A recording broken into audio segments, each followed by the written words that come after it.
if this doesn't convince you that you can do it too, like, okay, so I started in real estate, and this is how much I did not know. I went to this real estate inspection. So that's where the inspector comes and looks at a house for a buyer, and they try to find defects, and it gives the buyer kind of like an out in case they don't want it and something's really structurally wrong with the house. And he's coming to look at the furnace, to give the furnace an inspection. Oh gosh. And we're down there, and I'm down there with the buyers, and I'm just in my like dress clothes, and and this it's winter, and this HVAC guy opens up the furnace, and I look in there, and there was a fire in there, and I literally like had to contain my surprise because I didn't know that furnaces had fire in them. Like, I didn't know that's how that worked. All of the food we eat and much of the clothing we wear comes from plants and animals that are raised on farms. Farms are different in type, in size, and even in name.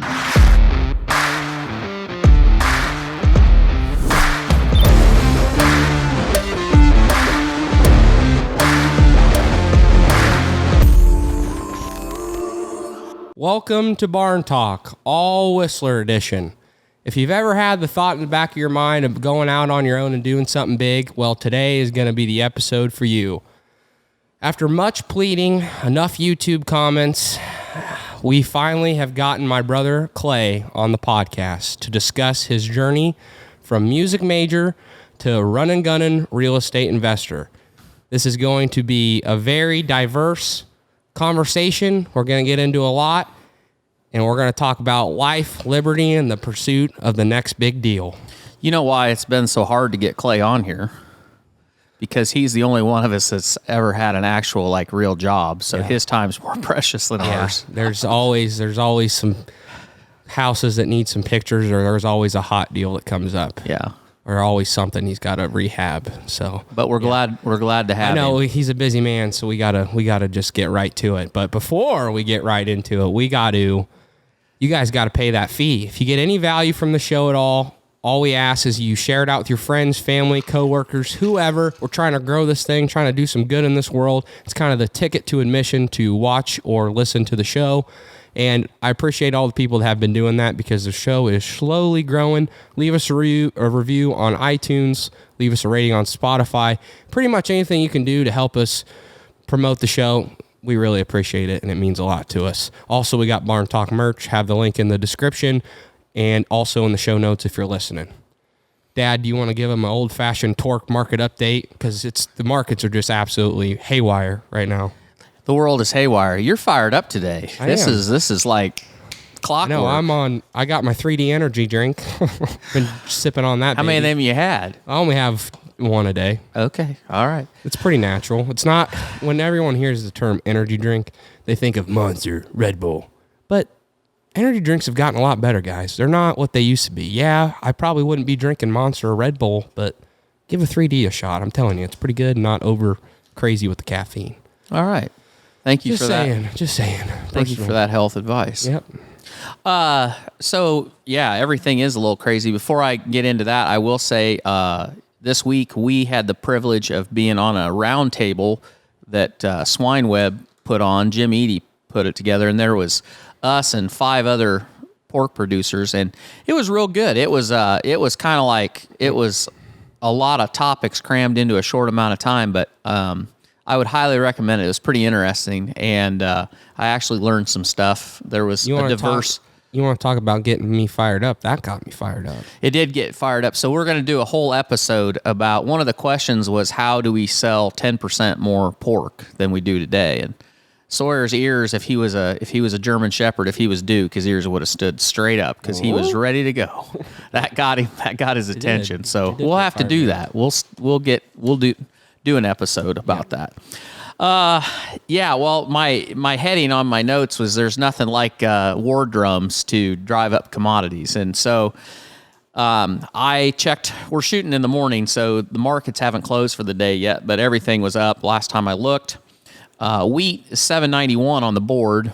We don't have a local bid around here, or else I didn't find a local bid. But, this whole Ukraine thing has got the wheat market just going crazy because there's a lot of uncertainty there. And if anything does happen, Ukraine is a major producer of wheat. So that's got it headed up. corn last time this is yesterday, was $6.45 at a local feed mill, $6.53 on the board. One thing that's interesting to watch as we go, if these commodities keep moving, is the ethanol margin's gone to hell in a handbasket, because now corn's getting pretty expensive to be making ethanol out of it compared to the price of gasoline. So margins on ethanol have gone negative. So that will hurt demand long term, because if they're not moving enough and if oil prices don't move up, then probably won't use as much corn to make ethanol. So soybeans $15.78 at the river and $16.24 on the board. And there's dry weather in South America, and USDA came out and they didn't change their numbers. But nobody seems to care, because I don't think the USDA has a whole lot of, they're like most arms of the government. They don't seem to have a whole lot of credibility lately. So people aren't really caring too much what they think. Somebody supposedly bought a big bunch of soybeans, and that was supposed to be confirmed today. And I haven't heard if it was actually confirmed or not. Hogs are $90, and $1.14 for summer. And wiener pigs are over $70, and 50 pounders are over $100. And I would just say, if you are lucky enough to have pigs by the middle of summer, you're going to get a pretty price for them, which you're going to need, because feed prices are going to be high. Not as high as they are in Ireland, though. I had no idea. One of the guys that was on our roundtable yesterday was from Ireland. They have the highest feed prices pretty much of anywhere in the world to raise pigs. Pretty bad. I was like, dang, that would not be good. So cattle, $1.42. Bitcoin, I just checked Bitcoin, it was over 44, almost 45. So it's come back a long ways. Coming back. Tesla, $9.25 the last time I looked. Time in the market. So Tesla's still on sale as far as I'm concerned, but they'll figure it out. I just saw today that for last month or last quarter, the Model Y was the second best-selling car in California behind the Toyota Corolla, and only by like a couple hundred cars. Like the Corolla was 60,500 and something, and the Model Y was 60,283 or something like that. And the Model 3 was like fourth or fifth. So this year, they're going to crush it. So get ready. In California. Well, but California accounts for, it's the biggest car market within the United States until enough people leave and go to Texas. And then Texas. Probably Texas. I think in 2 years, Texas probably will be the biggest market. Yeah, but if they don't ruin that state. And everybody left in California won't be able to drive because they're all homeless. Oh, wait, I shouldn't have said that. It's too harsh. Sorry. They're all riding the train getting the Amazon packages. Yeah, that's where my sweatshirt is. We're waiting on this. We ordered a sweatshirt, and the tracking. They just keep tracking it. And I'm convinced that somehow it ended up on a FedEx train. I went to customer service, and they're not very helpful. I re-emailed them. So they're lost. Hopefully they'll figure it out. They're probably just going to tell you, well, it's lost. Well, they pretty much told me go talk to my local FedEx? Well, local, what do you call? Truck driver? Local. Oh, driver. Yeah. Yeah. And ask them. I'm like, I'm not doing flag that. them down. That's your guys' deal. I'm the customer. They said, here. no, it's your deal. Oh, I don't like it. Okay. All right. Well, Clay Whisler, welcome to the program. Well, thanks for having me on. I appreciate it. I told myself I wasn't going to come on here until I had reached A certain at least, level. yeah, a certain level. That's what you kept saying. In my own Mind. life. Your own My life. own mind. You're successful But to you us. convinced me. Well, it's kind of like imposter syndrome, right? Like, so I'm a photographer, and I don't feel like I'm a photographer a lot of the time. People will say, well, you're a photographer. I'm like, well, I'm really not. But then you think about what I do day to day now, Yeah. and I am. And it's like, it's just weird. You wear many hats. We all do. kind of wear many hats in this family. We're hog farmers. We're hog farmers, part of the time. YouTubers. I know. What do you really classify Podcasters. yourself as? Like, do you just say entrepreneur? At the end of the day, this is what I would like to say to people. If I did all the things that I accomplished, and people asked me, I was a 65-year-old man, and they saw that I was wealthy if I got there, I just want to flat out just say, I'm a farmer. That's Yep. all I want to say. And just be like, because if you're super wealthy and someone asks you and you just said, I'm a farmer, they would people probably wouldn't like that, but if you are a farmer and you hear that from a farmer and you see that guy's really wealthy, you're probably gonna be like, holy crap, he's probably got a lot of ground. Well, it's like we say, holy crap. It's like we say because so the three of us, we can have the conversations that we have and we don't look at each other like we're batshit crazy. But when you said I would tell people I'm a farmer, so whenever I go somewhere and somebody asks me, so what do you do? And I don't want to have the look when they look at me like I'm an idiot. That. Yeah. I just go, I'm a farmer. That's what I say now. I'm a farmer. Yeah. Because that's the easy out. People go, oh, okay. Well, that's what if people you go know me for. If you start in and say, well, we've got a podcast and we're on social media and we show our lives as hog farmers and we do this and we've got a podcast. 90% of people just look at it and go, oh, and then they're like shuffling. No. They don't go, oh. They go, you making any money doing that? Yeah, you make it. No. Because that's all that matters to people. I almost worry that people are like, God, you just need to focus on one thing. Just get a real job. Yes and no, but I feel like we kind of are focusing on one thing. You are focusing on one thing because your whole field is real estate. Yes. We are focusing on one thing. Besides this is kind of off it, but it's still on the farm. It drives the farm, though. It's all kind of rolled into the farm. Yep. It's just different jobs inside the farm. And I've had a real job, and I can testify that it's not what it's cracked up to be. But, ultimately, I would probably say I'm an entrepreneur. But yes, what I say to most people is farmer. I would describe myself as an entrepreneur. I mean, I need to more. You guys I honestly don't. I mean, you are. In my head, I do, but the problem is you just don't feel like you're successful enough because of social media, but we're getting there. Probably. That's probably it. And I just think I have a very high expectation of myself. And like I said, when I hit a certain point, then you can say, okay, well, now. Well, we'll have you back on when you get that in your head. But we wanted to have you. It's all about the process. It is about the process. If you go back and look at that part of it. That's right. If you enjoy the climb. If you look at our YouTube videos on TDF, man, I was cringy.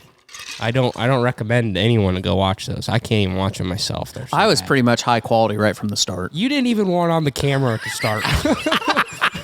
You didn't even want to be on the camera. No, I didn't. It will be fun to look back at this one. I know. It's, on this side of it, I think about this a lot. It's just such a gift to have you two on camera so much because I know one day you'll be able to go back and look at all these conversations and it'll be kind of cool. Not a lot of people have that. I mean, they have like their Snapchat stuff that they go back and look at, but I mean, this is a whole different monster. I agree. This is a little bit, it's not superficial. I mean, honestly, nothing superficial about it. I would love to, I always thought about, I would love to have seen Grandpa in his prime. Yeah, I know. Farming. And it's just cool. Like my kids are going to see you at 50 years old and me at 21 years old. I would have liked to see you at 21. No, you don't. Maybe I would have probably wanted to see the extracurricular activities too, but that's all right. We didn't do any of that.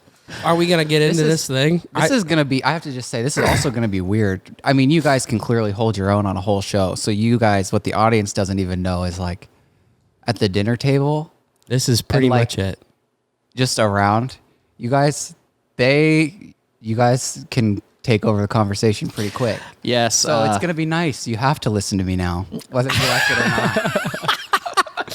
Yeah, I kind of learned. I feel like I've learned that from you, Dad. Well, here's the thing, Clay. And that's how it always starts. I'm more quiet too. I'm more of an introvert. Yeah. So when we're doing single shows, I feel like in the beginning of the show, I was kind of timid on. You were butting in when you were talking, and then I would forget my points that I was thinking in my head. So now when I get a thought, you just bust in. Do it. I'm going because I know I gotta go. I know I got to go in there and just get it. We're all kind of that way. Like one of the hardest things for those of you that are watching or listening, and you'll know this, one of the hardest things for us to do is not to cut in on each other and let us finish our thoughts. And as the guy editing, it is always irritating because that's how we are. Because when we think of something, we're like, oh yeah, got to get that in there. And there's just so many great ideas. That's all. Pisses mom off. Yeah. Yes. We probably cut her off too much. Sometimes she's kind of gotten to the point of she just resigns herself to just stop. She just stops because she's just like, sorry, Mom. We love you. We love you. Yep. The voice of reason. Yeah, for sure. Okay, Clay. Well, why don't you give us a little background. Tell us about yourself. Just talk about. Yeah. Let's go back. Yeah. So I grew up right here on this Ladue farm. Yeah. And it was a very good childhood, I would say. Definitely. We had a really good dad. We had this really cool fort that he built us in the pasture on this dead tree. Like there was 2 dead trees. Mm-hmm. He put a couple of I don't know what bridge planks across it, and then laid down a bunch of boards on top of that, and then we built this whole it's basically a tree house. Yeah. So we went out and we played there a lot. So we got a good amount of outside time. For sure. We really liked video games though too. We played a lot of video games. Yeah, the outdoor time ended about the time. Wouldn't you say? Xbox 360. Stopped. No, we had a trampoline. Yeah, we were outside all the time. And as far as just being a kid, it was really Mom and Dad were both. Dad, yeah, like you said, had a real job when we were really young. Sawyer was just even a toddler probably, but then really when you get to the age where you start to remember more, he started doing sales. And Mom had a store back then. She had a candle store. She made all of her own candles. And so I had 2 kind of self-starter parents. They didn't clock in necessarily like everybody else. They were kind of light a fire under your butt and make it work type of people. Mm-hmm. And I'll say too, that was kind of a shifting point in my childhood too, because I would not say we were even really we had everything we needed, but I always say it this way. We didn't have the Disney Channel growing up. And that was a big deal because, I felt like everybody had the Disney Channel. We just had the local cable WB. And so I remember when we got that, when Dad started selling, it was awesome. That's all it took. The bar was that low. Yeah. Have Nickelodeon and the Disney Channel and Cartoon Network and all that stuff. You guys loved when I watched SpongeBob. Oh gosh, I hated that. So, yeah. Oh God, I hated SpongeBob too. But I guess my point is, I had a very interesting childhood in that at the beginning of it, I did not get everything I wanted. There was a lot of wanting that happened, and you didn't. I had a very great childhood. But, I wasn't spoiled. And then it honestly kind of pivoted because Dad started selling, and that was a good gig for you. It was a good gig. And it just changed. It just changed. Yep. We had fun. We went on more trips, and we, bought things for fun and all the Xbox games and just everything. Yeah. So, but anyway, it was just neat to see parents as what I would call entrepreneurs. I think salespeople are entrepreneurs. They're more free than the average employee. Yeah. I'd say if you don't want to be a 9-to-5er, sales is a good. Well, yeah, and I would just say this in that I was incredibly lucky, and I realize that now in the fact that there are a lot of people that are in sales, but if you're going to go the route of sales, you want to find the biggest, most expensive item that you can possibly find to sell for commission because you're still trading time for money. And I was just incredibly lucky that because I was in the ag construction business, when I stepped into doing sales, I was selling $500,000, million, $16 million projects. And the guy that took my territory, he started out, he sold jewelry, he sold sporting goods, he sold cars. I mean, he's like your typical salesman. And then he ended up in the hog building business. And I think he would tell you that high ticket's the key. Yeah. And so, when you say that it was such a pivot, it really was because I literally went from working by the hour, and I was paid very well for doing service. There's no doubt about it. It was a good gig, but you literally were trading time for money in the fact that, if I didn't work, I didn't get paid. And when I switched to selling buildings, it just changed. It just changed the trajectory of everything.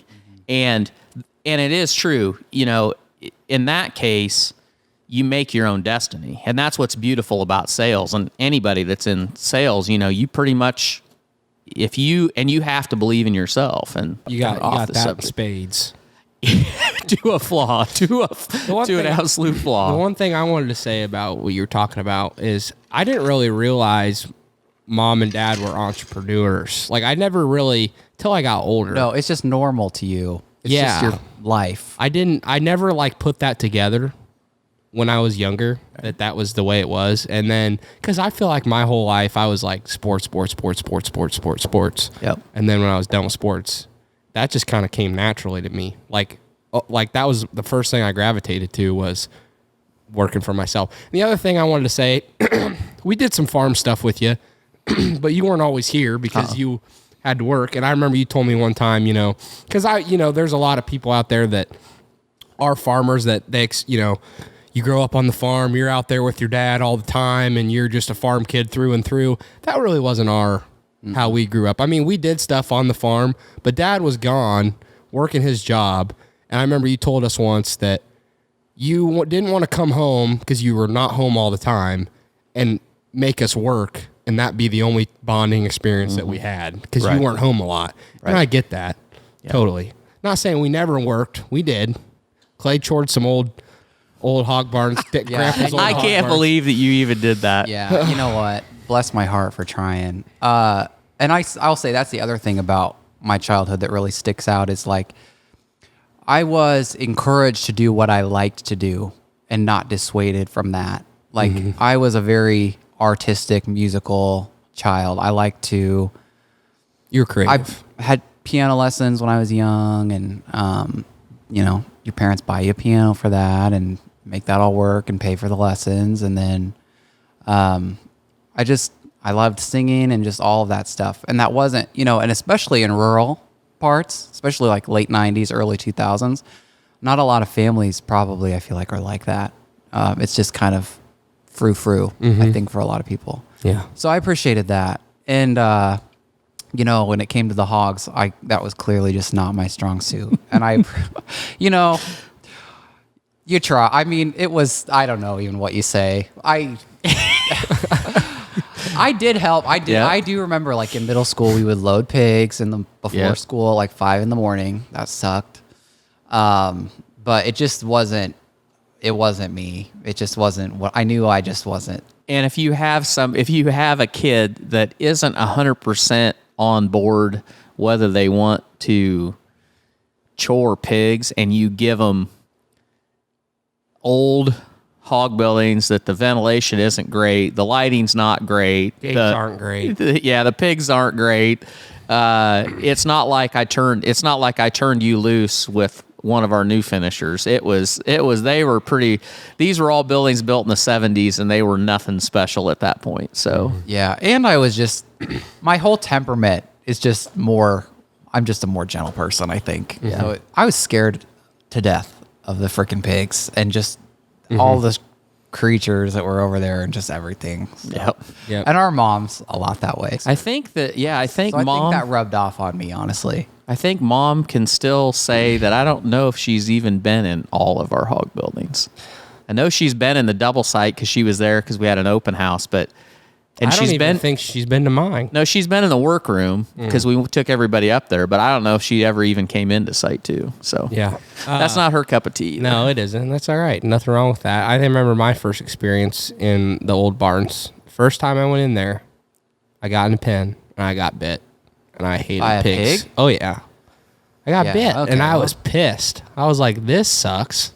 I don't like this, but... I remember I wanted a flat screen TV so bad. It looks just like that one that's up on that wall. That might be it. I don't know if it is or not. But probably. No, I don't think that is. Anyway, I wanted a 32-inch flat screen TV in my bedroom so bad. And Dad said, well, if you chore the hog barns basically all summer, or for like, I don't know how many weeks, maybe you said 8 or 9 weeks, we'll get you this TV. So that did light a fire under my butt to get over there and do it. Now, I still probably wasn't. I know I was not perfect at it, and I didn't do a very good job, but I tried. Yep. So, yeah. It was good. It was a good experience. Yep. Yeah. We turned out all right. That's Yep. all that matters. We played a lot of Halo, A lot of Halo. played outside, but we turned out all right, I think. So anyway, yeah, we just so childhood.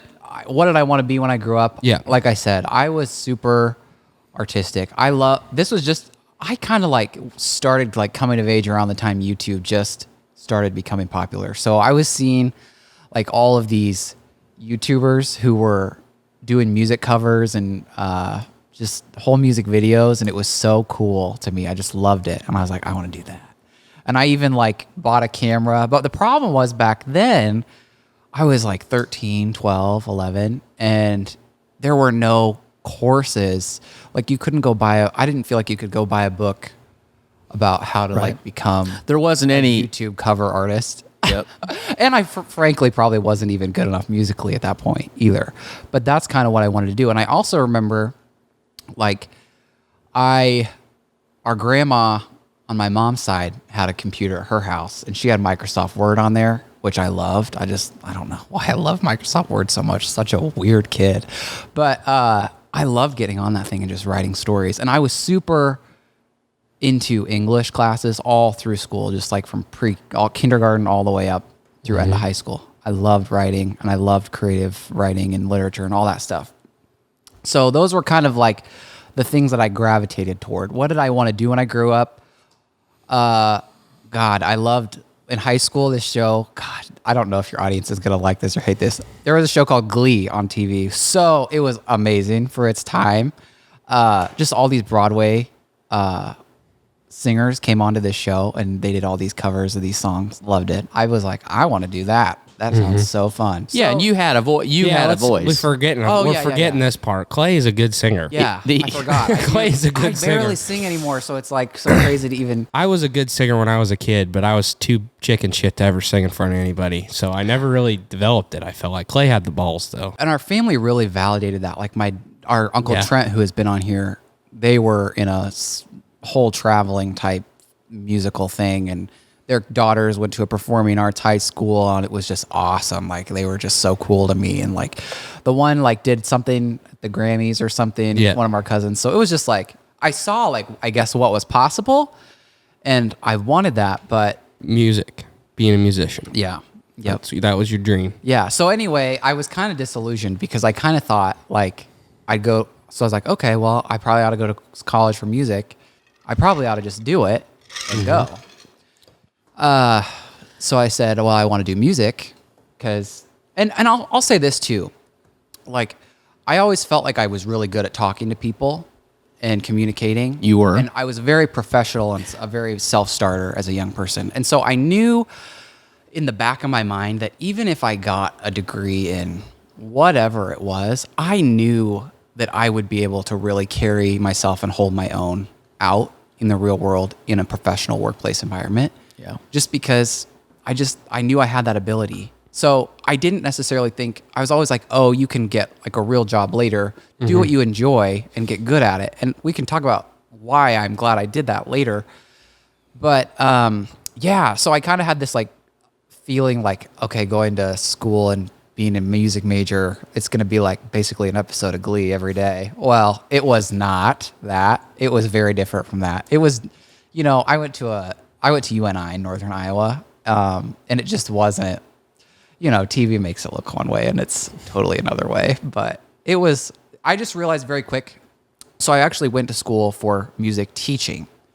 And because I still wanted a job at the end of it when I got out, and I wasn't just going to be vocal performance because I wasn't sure how realistic that was. And I just realized very quickly I did not want to teach kids and haul kids around in a van and take them to all these, what's it called? Performances. All state competitions and auditions and all that stuff. I just didn't want that. And I figured that out pretty quick. But I liked playing and singing just for the sake of it.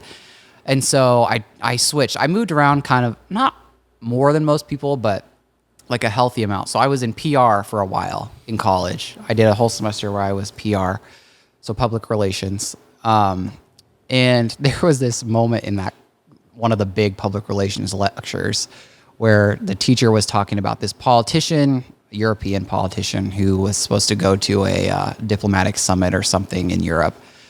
And he got way too drunk on his plane, like just sloshed. And his plane lands in the country they're supposed to have this summit at. And so the PR guy for this politician comes out and has to like make up this lie basically about why the politician's not going to be able to go to the summit. And, you know, I don't know. I mean, maybe that story was to weed people out and just tell them the honest truth of that occupation. But I heard that, and that was just like a total light switch moment for me. And I was like, yeah, I'm not going to like spin stuff for my job. Yeah. Like, I Make don't, up stuff. it just didn't vibe with me. It was not what I was about. So anyway, then I was like, well, what else do I like? So then I went into English, creative writing, and I was good at that. I was really good at that. Future books coming. Well, that was one of the things I said I wasn't going to come on here until I had a book. Clay can write very well. Yeah, he's very Well, good. and I'll say this too. I learned how to write really well too in college. There was a lot that I wouldn't be as good as I am if I didn't do that. And so like a lot of people will ask each other, well, was college worth it to you in your opinion? And I look at that time and I think of it as an entrepreneur. I'm like, well, that would have been a lot of time to invest a lot of money I could have made if I just would have gone right into the workforce. Where I think my answer to that question of was college worth it, it's to be determined, because if I can use that time that I spent there learning to create something meaningful for myself and that gives me a paycheck in the future, then I look back and I'll say, yeah, that was worth it. I think because I learned something valuable, right? How to write. But if I never do it, then what was it for, right? Yeah, Well, you're just going to do it then. I am. I think you can And- write a book. It'll be great. I think I will. Well, I think I will. And what's funny is I specialized in fiction writing, but what I've realized as I've gotten older is I think what I'm probably going to do is it's going to be more memoir type. So anyway, we don't have to get into all that. But as far as business goes, I've thought about at some point writing a business book when I feel like I have enough business acumen to like provide people value. But we'll just see. It's so interesting because I feel like you were exactly the kind of person that got your money's worth out of college, because you learned, I mean, yeah, you changed what you were doing, all that, but you enjoyed it, you participated, and you got something out of it. And I'm also proud that Sawyer was what do you want to call that? Enlightened. Self-aware enough that he realized that he probably, and the thing is, we don't know. We don't know. You know, Clay can look back and say, yeah, I know. it was worth it. Yeah, and I think you're right too.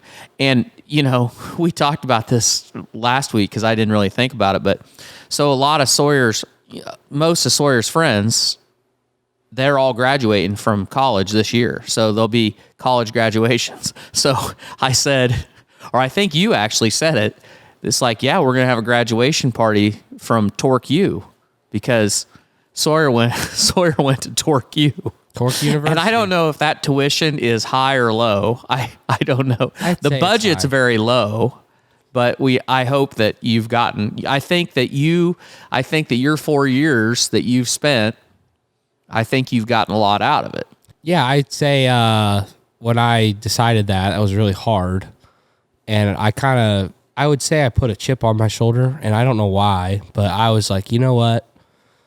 I'm going to try to accomplish as much as I can in these next 4 years, so that when people graduate that are my age at 22, I'm going to be light years ahead of where they are. And that, you can take that however you want, but that was kind of the fire I needed to light under myself to get me to go. And it was kind of that chip. Well, So- and I want to say this too. What you've learned over the last 4 years. Here's the thing. I was not the same. I liken it to this. There's this TV show on Netflix called The Chair. I don't think probably a lot of your audience has seen it, but it's about basically the dysfunction in like the faculty of this department in a university. And so much of what is taught at college it's a little bit dated in that it doesn't show you how to like use a skill today. So if like in my case, what would have been really valuable would have been a course that told you how to write a manuscript, how to get in touch with a publisher, and where to go, how to do that whole process. There's probably a course on that on the internet now. I don't think there was probably back in 2013.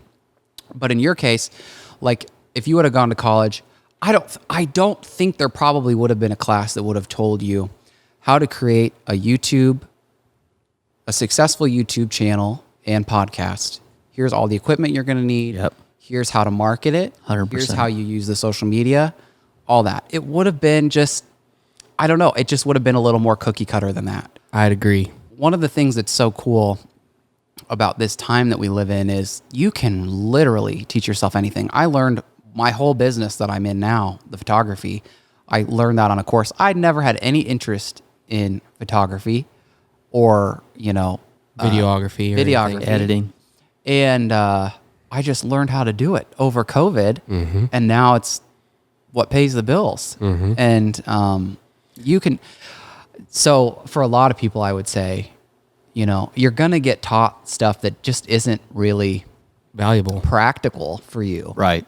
In a lot of capacities. It's one thing if college wasn't so expensive, but it's just gotten to a ridiculous amount of price where you just got to sit down and ask yourself, am I getting the value that I'm paying for?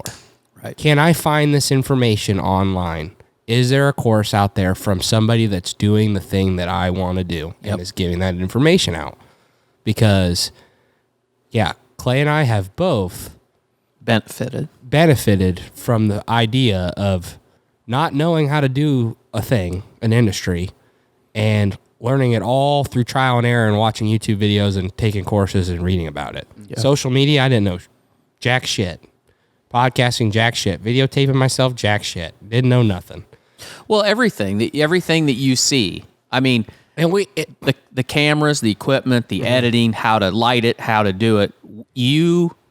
I didn't have anything to do with that other than sitting and watching the videos with you and going, yeah, what kind of cameras he got there? What are they doing? What's that mic? Other than that, you figured it all out, and then you had to teach an idiot like me how to do what I do, which is impressive. For your age, people your age aren't willing to let the younger generation do that kind of thing and then be so involved in it. You have been so great at picking it up. Yeah, picking it up. Yeah. You got some vitality. Yeah, you know how to, you go with the flow and you learn and you know that you're bought in, and that's great. Yeah. We make a great team, and hope you guys think so too. And so I want to go back because I think this is good for context. So when you talked about, when you decided you wanted to go to college, it really was like that perfect moment in time, because Mom and I, when you decided you wanted to go to college, we sat down and we talked about it. And if it would have been 3 years before that, or if it would have been 3 years later than that, we wouldn't have been able to pay for your college. But it was like that sweet spot where everything in my business and Mom's business was clicking. I mean, it was just clicking. And to us, and college at that time was expensive. Now, it's even more expensive now. But we looked at that as like, when my brother went to college, my older brother, he went to CU. And back then, yes, everything gets more expensive. And it was, for its time, I'm sure it was expensive, but it was manageable. It was not like it is today. And for us, we were like, if you're going to go, the last thing that any kid wants, and I feel like a lot of them are sold this bill of goods, they don't really put it together. When they get out, to have that mountain that you got to climb just to get back to even it's ridiculous. Oh, it's insane. And I think too, I mean, I've heard it said, I watched this Dave Ramsey video, and it's actually, I know you're not a huge Ramsey guy, and that's okay. He's good. But just hear me out on this point. Okay. I think that we, as a society, owe it to our kids, and I'm not a parent, but I identify with this. We owe it to our kids not to start them At a disadvantage in a sea of debt. Yep. Where they're just, like you said, going to be climbing out of that. I feel like we really do owe that to our kids. There were people that we talked to, and they're like, "I'm not paying for my kids to go to college," And I'm not saying there's anything wrong with it, because yes, if I don't know if there's a right answer for that, because yes, if they're paying for it, you think they're going to be more responsible. But our whole thing, the problem is, at that age, you don't understand. It just looks like numbers. It's like, you look at it and go, oh, yeah, well, I got that. Well, and you got it off. Yeah, and it's delayed. You're putting this off. But when you're enjoying your time. Right. College is fun. It's hard. It's challenging. And you're just trying to get through it. But we just knew, I just knew, our mom and I, we were just like, it's exactly that. We were like, no, we're not going to do it. And we're glad we did it that way, because it let you hit the ground running and figure out what you want to do. So you go to college and you change and all that, but you get through. So let's pick up where we left off. So you've made it, or you go wherever you want to go. So yeah, you hit the pavement right after you graduate. So I moved back here. I applied to all sorts of different stuff. I applied in Chicago. What degree did you end up English with? creative writing. There you go. English creative writing. And I applied to all sorts of like editing positions in Chicago, Minneapolis, just all over, Des Moines, and just nothing. Crickets. That's the other thing that we were fed with a spoon when you were a kid and in school. Get the 4-year degree and you're guaranteed this salary and you're going to get a job right out the gate. Yeah. Nope. That is bullshit. So a lot of people, when they get to the position I was in, would probably literally my options were do your own thing or like go work at Buckle. Yeah. Seriously. Yeah. Or, X, whatever. Go work at an X place. And so I just did a serious moment of reflection and I said, okay, what else? Because clearly the writing, that's something that's going to come later. Like I can't write a book right now. I need money now. Like what else can you do? And that's where, like I said earlier, you can communicate with people and you're a professional presence. So when I was in college, I was a campus tour guide, which I really enjoyed doing that. And so I said, well, okay, I can work with a group of people. I can give them a tour of a place. And I'll say this too about just kind of like my personality. All through college, all my friends were business. I just click with that mentality. And so I had kind of had a group around me too who was like, well, you should go into business. Well, I was like, okay, why don't I do real estate? It's literally being a tour guide for someone else. It's a little more complicated than that. There's a few more numbers involved and a little more negotiation and just lots of stuff. But it's basically, what is real estate? It's solving problems. That is all it is.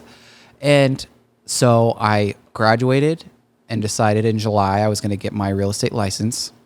Went through that whole process. And then... And that was the hardest test you've ever taken in your life. Actually, yeah. Versus 4 years of college. That was the hardest. That was hard. I took the GRE to go to graduate school because I thought that might be something I was interested in. I took the ACT, and I'll be honest, I didn't do well on either of those. I'm a great student. I graduated with a 3.7, a 3.9 grade point average in my major, but I was not good. I didn't really study for the ACT or GRE. But anyway, yeah, the real estate test was hard. I failed it by 1 on the first time, and I wasn't really used to failure. He was not a happy camper. I was irate. That's one of my most huge tantrums I've ever thrown in my car, was just freaking out after failing that the first time. So then I took it again, and I got it. Usually the people do fail on the first time. Yeah, a lot of people do. Yeah. It's pretty tough. And it has, again, like, testing is so weird. Like, it had no real world application to the actual job, I felt. And I feel like a lot of real estate agents would agree with that. So anyway, I was living back where I grew up. First thing I had to do was figure out whether anybody was going to hire me in real estate before I even decided to go and do the whole course. Had to find a brokerage. Yeah. So I kind of had pitched this idea, and Mom and Dad were like, yeah, that's a really good idea. They're like, you should go talk to Patty Elliott. I said, okay.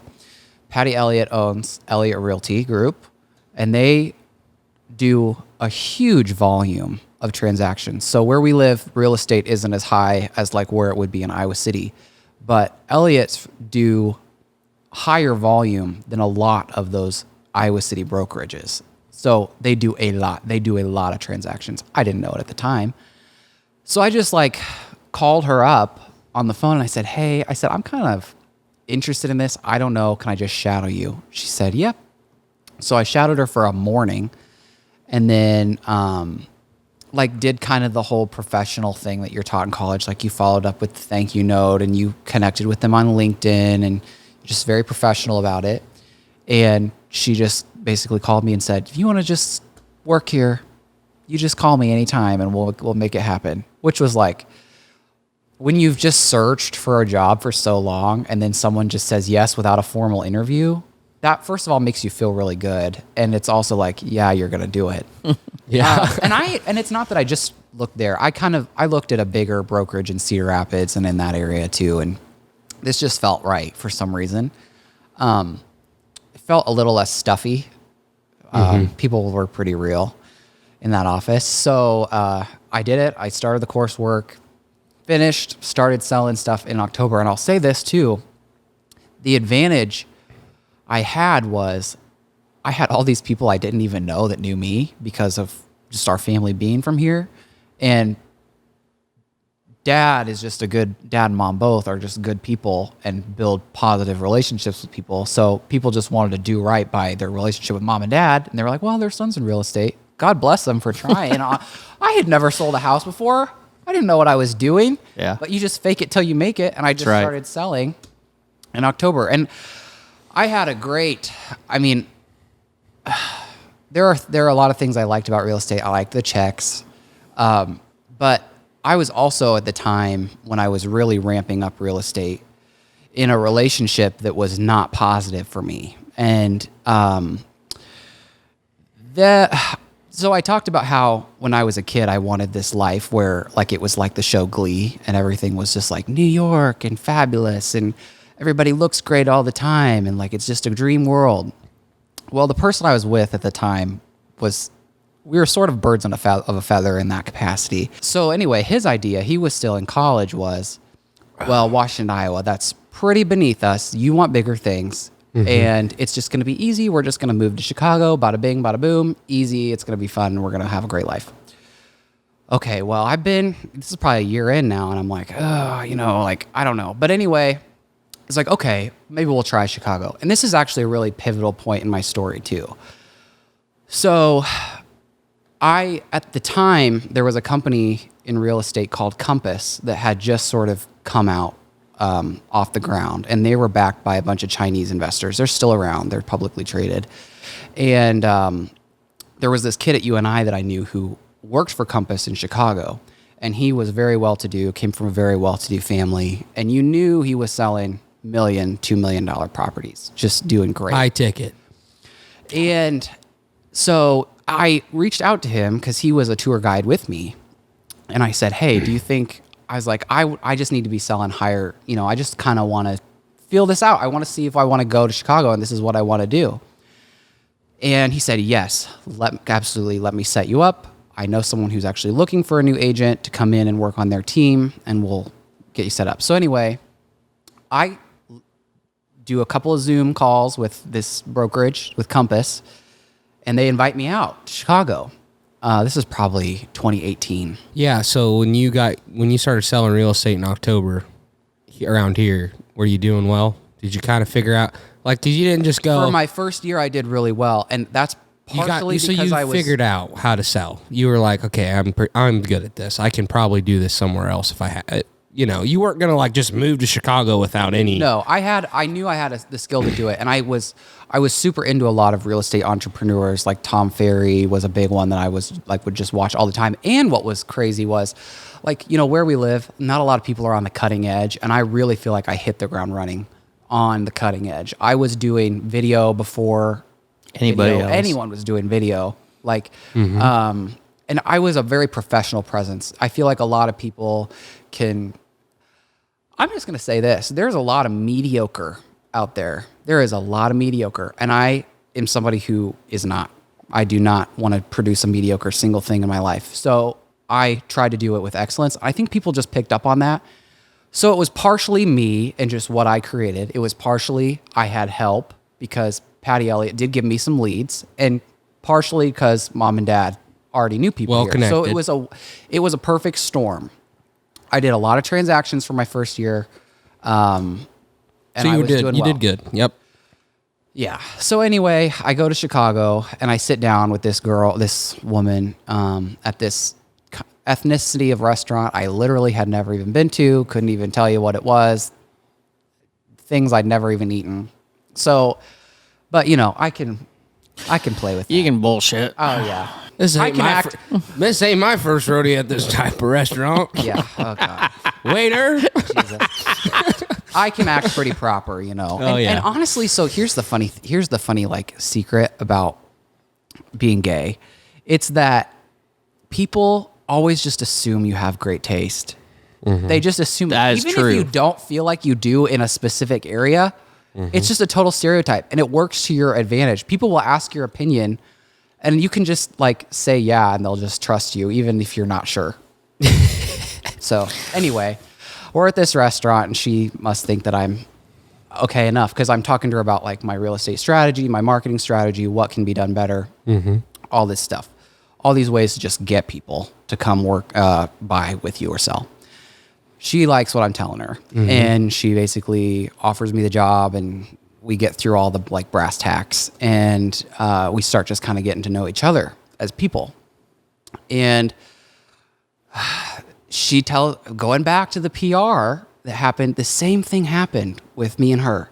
She tells me this story, and she's like, well, she's probably late 30s, early 40s. And she's like, my kids are 10 and 11 now.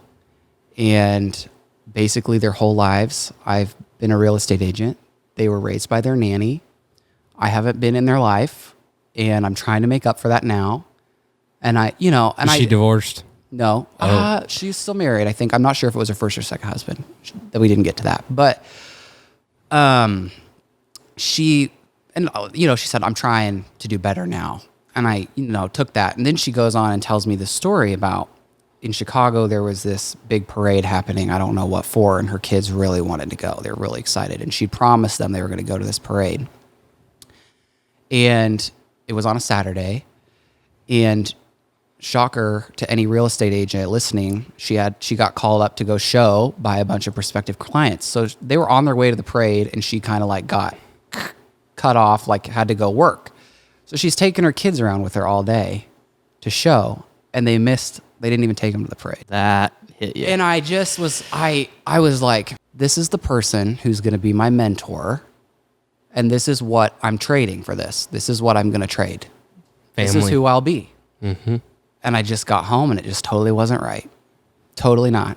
And so I said, no, I'm not doing that. And so I stayed with Elliott's for a while longer there. And yeah, so that's how I got into real estate. And then Selling real estate. selling real estate. And so, like I said, I wanted to do everything with excellence and professionalism and just really give people a positive experience when they were going through this purchase. And I knew I was really good at reading. I could read anything. I'd read Charles Dickens and Chaucer and I could read something from the 18th, 19th century. I can read anything. So I was like, okay, best business books, because I wanted to be better at what I did. And so I started looking at the reviews for this book by Robert Kiyosaki. People probably know it. Rich Dad, Poor Dad. If you haven't read this book, highly recommend reading it. Yep. It's Have have you read it? Oh yeah. Okay. You gave me the book. I get it on Amazon. It shows up at my house. And I'll say one nice thing. I was living by myself in Washington at that time, and it was just such a great point in my life to just hunker down on my work and what I was passionate about and what I wanted to learn. Living alone can be just so... Oh, it's nice. It can just thrust you forward. I'm not even kidding. It's I think amazing. everyone needs to live by themselves at least once for A while. at least a year, because it is, you find yourself You do. You figure yourself out and you figure out who you want to be. So I got the book, and I very intentionally, the book's set up to like read a chapter and then ask you all these questions after about implementing and like what you think and all that stuff. So Easy read for you. I mean, it was easy read. Yeah, he does not write too difficult. So I got done with it, and basically the premise of the book is you need to purchase real estate. This is the best thing you can do for your financial future. Make your money work for you. And you need to not be an employee for someone else. This is the secret. Yep. And I mean, we could do a whole podcast just on the book. Yep. But that's when I decided that that's what I needed to do. And so I kind of talk about like a perfect storm. It was, because I kind of finished the book and I just went in and told my broker, I was like, I think I'm going to start buying real estate in town. She's like, oh yeah, totally agree. That's a great idea. You need to do that. And so she was all about it. My parents were all about it. Because, you know, as landowners, you see the importance in owning physical property. And so this is where it just kind of gets good. Is I no sooner say that this building comes up for sale. It hasn't even really come up for sale. They're just selling it. They let our office know they're going to sell it in Washington. And Tim Elliott takes me over there. He's like, this is for sale. We haven't listed it yet. Here's what we're listing it for. I have a great relationship with the seller. Look at it. Let me know if you want to buy it. So it's a 2-story commercial building, 1 apartment upstairs, and a Commercial space on the main level. Old, early 1900s building. Nice basement. Limestone Not foundation. really nice basement, but big basement. Dry. Dry. God, I have a funny story to tell you about like how much I just didn't know if we even think about it. Just gonna write this here. But anyway, I knew enough to kind of know, and I was scared shitless because it needed some stuff. Like we looked up into the drop ceiling, and there's just all this pipe and like water line run up there and electric, and I'm just like, I don't know what we're doing here. But everybody in my tribe that was around me was like, well, it's fine. You should just do it. Mm-hmm. And so I said, okay. Well, and I'll say this too. This was the crazy, people would call this a risk, I think. There was no tenant upstairs, and the downstairs had a US Cellular in it, or a Verizon. US Cellular. And they were leaving. They were done. They would be done by the time whoever purchased it closed. It was going to be vacant. So I knew I was going to have a mortgage payment for a property in a rural town, area, but I did it. And so here's the other thing. So I told you I was going to do this, and you said, well, what do you think about letting your brother partner with you on this? Sawyer was not even 18 years old. He was in high school. I think. Well, I was 18. You weren't 18 when we went to look at it. Yeah, So you hadn't turned yet. I was. He was I was gonna my turn senior 18. year. It was your senior Yes. year, but it was before your birthday. Okay, continuing on, but I got something to say after you're done. Okay, sorry. I feel like I'm doing a good job monopolizing this Yeah, conversation. I like Hey, it. go ahead. I like it. And I think about this for a second, and I'm like, you were not you now No. yet. No. And no one at 18 is who they are when they're 22. But I thought we've just, I didn't even talk about us growing up, but we had a really good relationship. Clay's 5 years older than me, so pretty much my whole life, what Clay got into, I like. Yeah, that's ironic. Clay started playing video games. I started playing video games. Like, I started playing video games before any person my age did, because that's what my older brother did. And it was like that with the TV shows. I skipped all the, I don't know. I never watched Barney. I didn't watch that. I watched what Clay watched. I watched Star Wars and Indiana Jones and Lord of the Rings like early. And so I feel like we have a good age gap where we had a good relationship for the age gap that we had. Yeah, You know? definitely. And it was harder when I was in high school and he was at college. We weren't probably as close as we once were when he lived here, but I think that's with every sibling. There was a lot of years between 17 and 22. Yep. And you learn a lot. And so when you turned 18, it was like it went from me having a kid brother to more an adult brother. And you just talked about more adult things. It was more fun. And we weren't both teenagers together. We were Right. kids together till I was about 10, 11, 12. And then I was a teenager, and you thought I was a raging monster. And then you became a teenager and I was in college and You were thought like, probably I was a raging monster. and then I was just off in college and you were a raging monster. I thought you were both monsters. So continue about asking dad and whatever. Yeah. So he's like, well, you think your brother, you want your brother to be part of this too. And so here was my thought. Sawyer, we didn't know whether you were going to college yet, what you were going to do. Maybe you knew, but I didn't, I don't think. And No, I didn't know. I was on the fence. Here was my honest opinion about it. I was like, I don't want Sawyer to be working one day at that X company we were talking about, wherever it is, or just any job, and just be like, I hate my life so much. And I want him to be able to have something that if he wants to fall back on it and leave that world, he can. And so that's why I said, yeah, let's partner. And I will say, Clay letting me in on what he was going to do, that ultimately propelled me to saying, I don't need to go to college. Because I read Rich Dad, Poor Dad too. And that was when I was really starting to get into entrepreneurship and business. And I was reading and I was watching people. And Clay sprung this on to me. And I started choring the hog barns. And I was getting more involved in the farming operation. And so that was really just like the icing on the cake. Like, college is not for me. I don't need to go. This is what I wanted. Farming is what I want to do, and being in business is what I want to do. And I don't think I need to go to college. And that was like the moment. That was the moment where I was like, okay, I'm going to stay. I want to say something about this deal because so much, and we've all talked about this.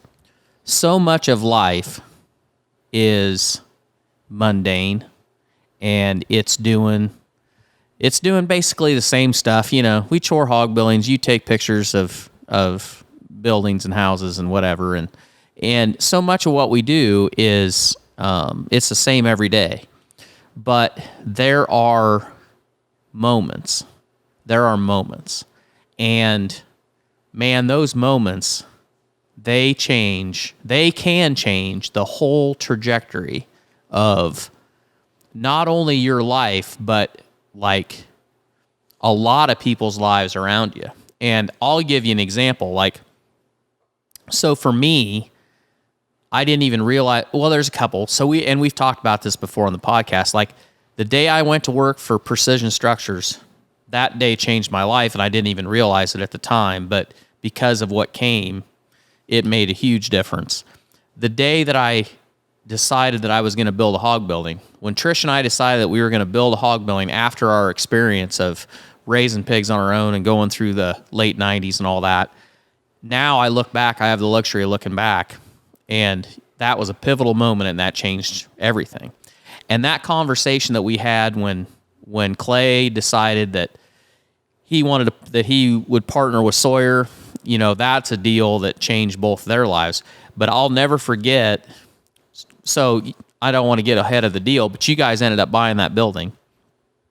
And I remember going to the state bank when you closed that deal, and I think I was just there for moral support is the only reason I went, because but I remember that, and I remember sitting in that office, and when we left there that day, I told your mom, I was like, today is one of those days, because I'm getting a little verklempt about it, but it's like, it's one of those things that I wrote, when I wrote this down, I put, you know, we always write down something for the name of the episode, and it doesn't always end up being the episode, but I put this as Proud Papa Edition, and, you know, it is, because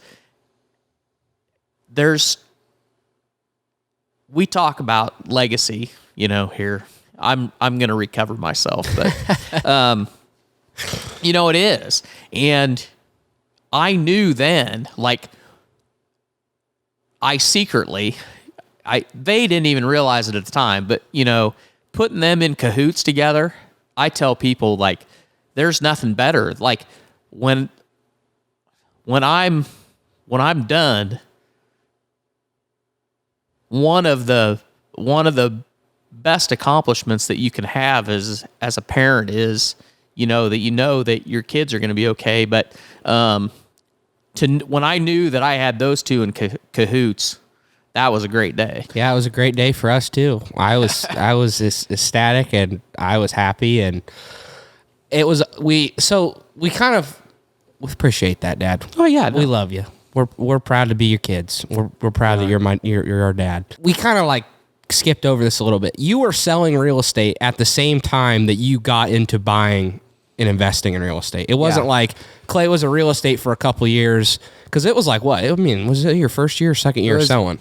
Or third? I was like 4 or 5 months into starting selling, and I decided to do this. You were it's all kind of happened at the same time. Clay was selling it, and then he read the book, invested, got me involved, and it all kind of was happening at the same time. So I just wanted to clear that up, because it wasn't like, oh, I was selling for 3 years and then I decided. It was it was pretty pretty right early. Away. Well, and that's the whole point of the book, is you got to start early, as soon as you can, because time just compounds everything. Mm-hmm. And so I was 23 and you were 18, and you literally were in high school, and you were telling your friends like, yeah, oh, we bought this building downtown, and you're I mean, oh God, you badass. And to be fair, I mean, you know, you did not know what the hell you were doing. Oh, no. You knew more than me because you were selling it, but I was going back to when we talked about earlier, when we were talking about, you know, you started your business and we started this whole thing. We didn't know anything about what we're doing now as like career paths, right? And we learned it all. That is one of those things that we didn't know shit. You didn't know. I mean, you knew more than me, right? But we didn't know shit about how to invest in real estate, how it all worked, best ways to do it, what to look out for, what to, you know, we didn't know all the answers. This story will tell you. But we jumped in. And yeah, if this doesn't scare you, for me as a landlord, I don't know what will. Or if this doesn't convince you that you can do it too, like, okay, so I started in real estate, and this is how much I did not know. I went to this real estate inspection. So that's where the inspector comes and looks at a house for a buyer, and they try to find defects, and it gives the buyer kind of like an out in case they don't want it and something's really structurally wrong with the house. And he's coming to look at the furnace, to give the furnace an inspection. Oh gosh. And we're down there, and I'm down there with the buyers, and I'm just in my like dress clothes, and you know, and this it's winter, and this HVAC guy opens up the furnace, and I look in there, and there was a fire in there, and I literally like had to contain my surprise because I didn't know that furnaces had fire in them. Like I didn't know that's how that worked.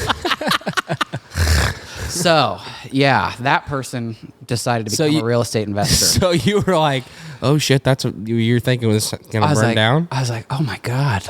It's like, that's like kind of dangerous, but like they must have perfected it pretty well. Like, I don't know. And I just remember like really trying to keep my hat on because like I couldn't obviously. You were like, freaking out on the inside.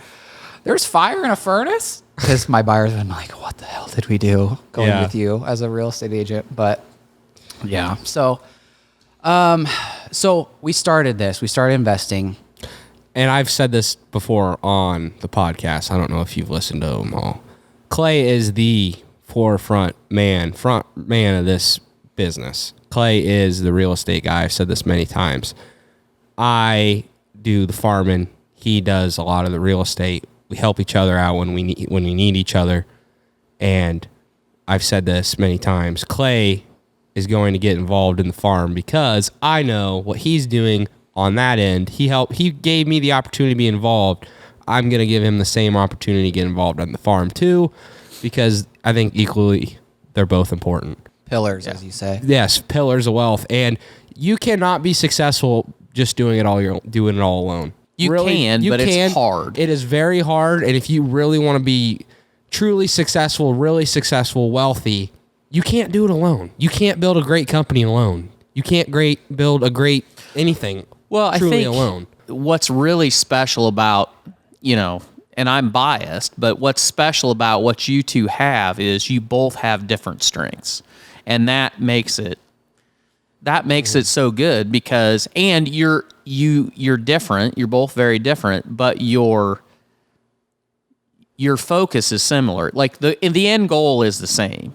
What I mean is like when you do get together and a decision has to be made, you guys are good at having each other's back and you respect each other's opinion.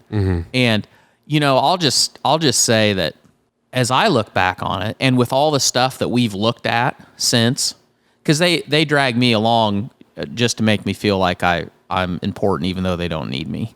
But we've looked at some real junk. We have looked at some real junk. To, like, think now. And it's like they just lucked out on that first building they bought, because it was old, but it was in good shape structurally.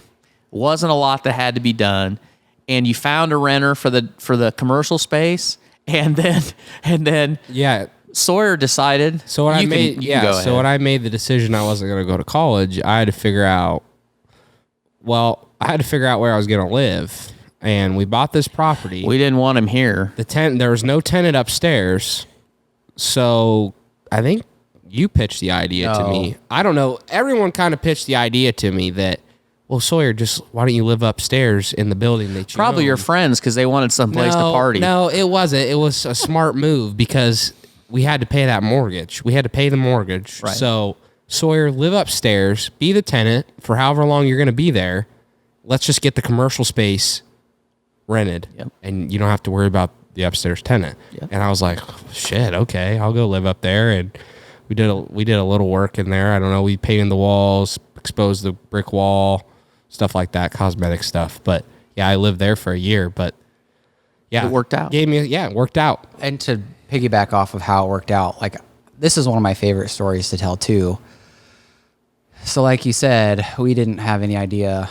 I mean, I didn't know if someone was going to come in there and like rent the commercial side of it or not. And so just the advantage of being in a real estate office was just, I don't know, emphasize it enough for me at that time, because we had done the purchase agreement and we were going to close on it. And one day into the office walks this guy and he wants to open a nail salon in town. And he's like, are there any places to do this? And so Tim Elliott walks him back. He's like, you need to take him to your building and show it to him right now. And I was like, okay.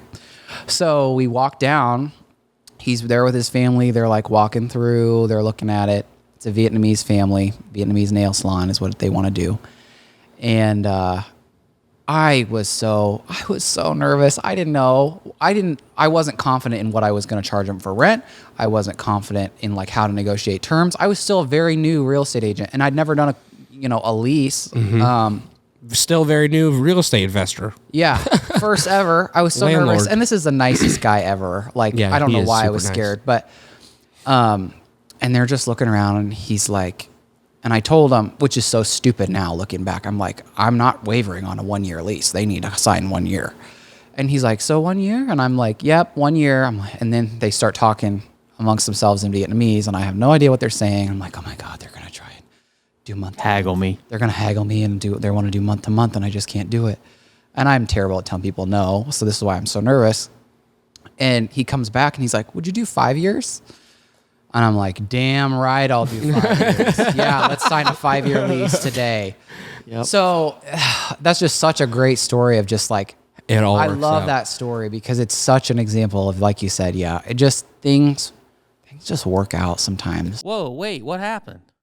Oh, it's the end of the podcast. Well, no, not really. The podcast was so good, and we were all trying to get a word in edgewise that we ended up running like 2.5 hours. And when I got it edited down, I was like, wow, that's just too much to put you through. So we're splitting it in half, and lots of good stuff ahead. A lot of really good real estate talk. And stay tuned. Come back next week, and we'll give you the second half. Thanks for watching.